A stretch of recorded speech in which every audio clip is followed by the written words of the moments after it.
So the Wild West show was only 2 years old in 1884. They came for the World Cotton Exposition, the very first World's Fair ever held. They were in New Orleans for about 5 or 6 months. Bill Cody hired Annie Oakley, and the Plains Indians from the Wild West show met the folks we call the Mardi Gras Indians. I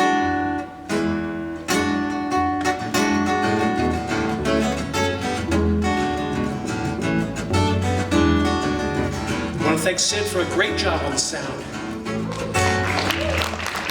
Buffalo Bill on the riverboat, white goatee and a buckskin coat. He said, I got a surefire money making scheme. We take the Wild West show to New Orleans. The Wild West show in New Orleans, the biggest show that they've ever seen. Buffalo hunters, the lion fighters, Little Sure Shot and the bareback riders. Buffalo hunters, the lion fighters, Little Sure Shot and the bareback riders.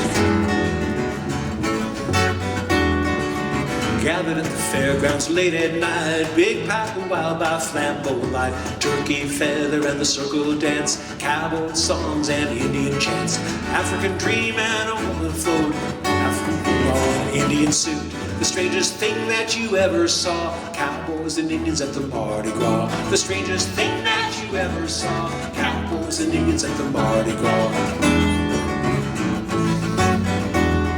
From Elysian fields to the river bend, black man and red man making friends, Creole Wild West, the Ogallala, buffalo liver and the gumbo yaya. On the wharf by the cotton bales, passing the pipe and swapping tales, suited up and stepping out, Spy Boy and the Indian Scout.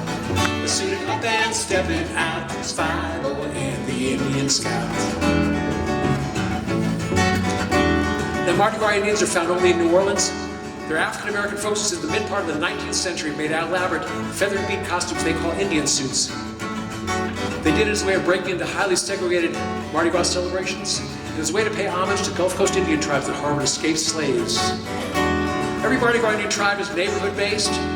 Names like the Ninth Ward Hunters, the Creole Osceola, Yellow Pocahontas, and the Wild Chapatoulas. And every Mardi Gras Indian tribe's got a big chief and a queen. There's a wild man who keeps things interesting, a flag boy who carries the colors when they go out to march on Mardi Gras morning or St. Joseph's night, and a spy boy who goes out 2 or 3 blocks ahead looking for other Indians. Because when the Mardi Gras Indians are on the street, they're showing off the new suit they made that year. Because every year, every Mardi Gras Indian makes a brand new suit. It represents thousands of dollars worth of feathers and beads, hundreds of hours of painstaking sewing, beadwork and patchwork just to make the pretty suit they can turn out. So the spy boys meet, they go back to the chiefs, they arrange a meeting under a street lamp in uptown New Orleans.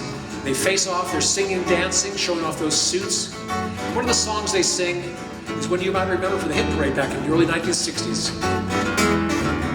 My flag boy and your flag boy sitting on the bayou. My flag boy to your flag boy, gonna set your flag on fire. Talking about hey now, hey now, Iko, Ike. Giacomo Fina Anane, Giacomo Fina Anane. It's called Iko, big hit by the Dixie Cups in 1963. Well, the Wild West band went to Mason Street to drink their fill and get a bite to eat. When they left the district, their ears were ringing with the hot new music and the wild blue singing. Storyville music set their feet to tapping, the syncopated rhythm had their fingers snapping. Back of the quarter, it was so sublime to hear the Wild West band join a second line. Back of the quarter, it was so sublime to hear the Wild West band join a second line. Rich and poor, old and young, came to see how the West was won. From Baton Rouge, Lafayette, Algiers, Delacroix, and Chalmette. Buffalo Bill said it's such a pity to leave our friends in the Crescent City. I miss the oysters and the good red beans, but I must say goodbye to New Orleans. I miss the oysters and the good red beans, but I must say goodbye to New Orleans. The Wild West Mambo, Wild West Mambo. Well, the biggest show that we ever seen was the Wild West show down in New Orleans. Buffalo Bill had himself a dream to take the Wild West show to New Orleans.